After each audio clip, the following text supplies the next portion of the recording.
அனைவருக்கும் வணக்கம்.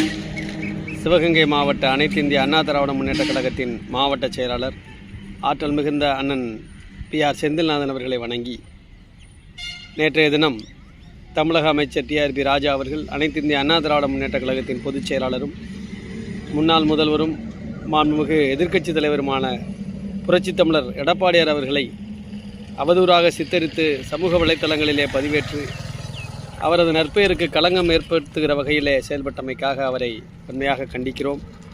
திராவிட முன்னேற்ற கழகத்திற்கு இது கைவந்த கலை. தமிழகத்தை பொறுத்த மட்டில் பொய் சொல்லி ஆட்சிக்கு வந்த திராவிட முன்னேற்ற கழகம் 2026 அனைத்து இந்திய அண்ணா திராவிட முன்னேற்ற கழகத்தின் தலைமையிலான கட்சிதான் ஆட்சி அமைக்கிறது என்பது உளவுத்துறை மூலமாக தெரிந்த பிறகு எப்படியாவது இந்த கூட்டணியை உடைக்க வேண்டும், அஇஅதிமுகவுடைய பலத்தை சீர்கெடுக்க வேண்டும் என்ற நோக்கில் பல்வேறு பொய்யான பிரச்சாரங்களை முன்வைக்கிறார்கள்.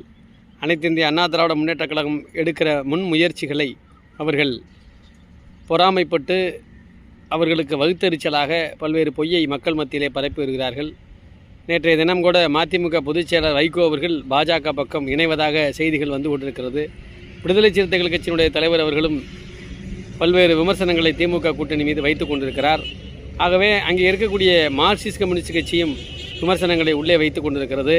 ஆகவே 2026 குடும்ப ஆட்சிக்கு முற்றுப்புள்ளி வைக்க வேண்டும் என்று மக்கள் முடிவெடுத்து விட்டதால் ஏதாவது ஒரு பொய்யை சொல்லி அஇஅதிமுக கூட்டணி மீதான ஒரு களங்கத்தை ஏற்படுத்த வேண்டும்.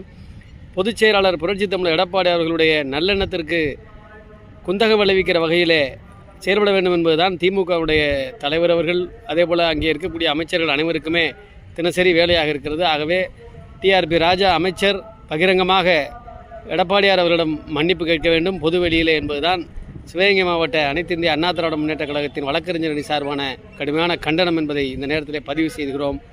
வணக்கம்.